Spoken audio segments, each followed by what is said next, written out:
प्राचीन काल में असुर राजा हिरण्यकशिपु बहुत शक्तिशाली और अहंकारी था। मैं सबसे महान हूँ, कोई भी मेरा सामना नहीं कर सकता। उसने ब्रह्मा जी से वरदान पाया कि उसे न मनुष्य मारे, न पशु, न दिन रात में, न घर बाहर। तथा इस प्रकार उसने अपनी मृत्यु पर विजय का वरदान मैं ही प्राप्त कर सर्वोच्च देवता हूँ, मेरी पूजा करो। विष्णु की भक्ति पर रोक है, अब से केवल मेरी उपासना होगी। लिया। उसकी पत्नी के गर्भ में प्रहलाद ने नारद जी से विष्णु भक्ति सुनी और भक्त बन गए। प्रहलाद बचपन से विष्णु का नाम जपता और पिता की पूजा से इनकार करता। भगवान विष्णु ही सच्चे रक्षक हैं। क्रोधित पिता ने प्रहलाद को मारने की कई कोशिशें की। प्रहलाद, तू मेरी आज्ञा नहीं मानेगा तो अब तुझे मृत्यु का वरण करना होगा। आग में डाला, लेकिन भगवान ने प्रहलाद की रक्षा की।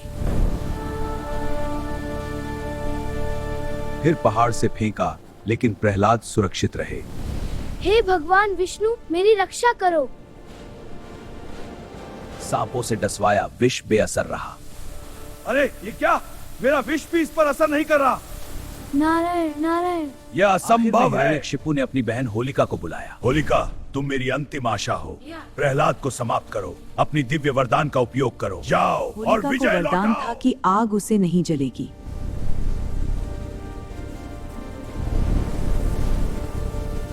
प्रहलाद, मेरी गोद में आओ, हम दोनों इस चिता पर बैठेंगे। होलिका ने सोचा था कि उसका वरदान उसे आग से बचा लेगा और प्रहलाद भस्म हो जाएगा। चलो बैठो मेरे साथ। होलिका प्रहलाद को गोद में लेकर आग में बैठेगी। प्रहलाद, अब तुझे कोई नहीं बचा सकता। भगवान विष्णु मेरी रक्षा करेंगे।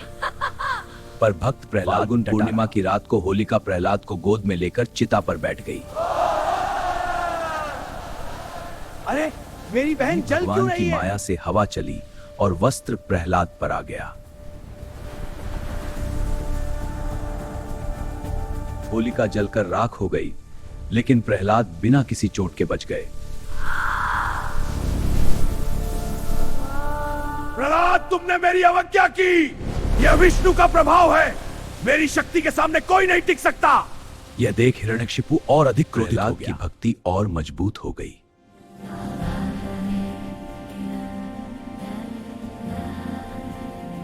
यह कहानी सिखाती है कि सच्ची भक्ति से भगवान हर संकट में रक्षा करते हैं।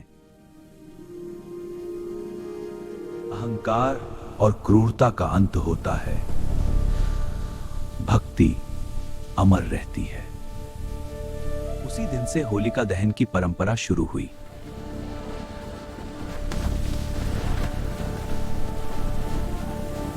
हम होलिका जलाकर बुराई को जलाते हैं और अच्छाई का संकल्प लेते हैं।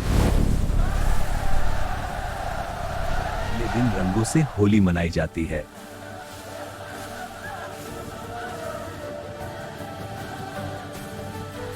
जय होलिका दहन। वीडियो पसंद आए तो लाइक, कमेंट और सब्सक्राइब करें।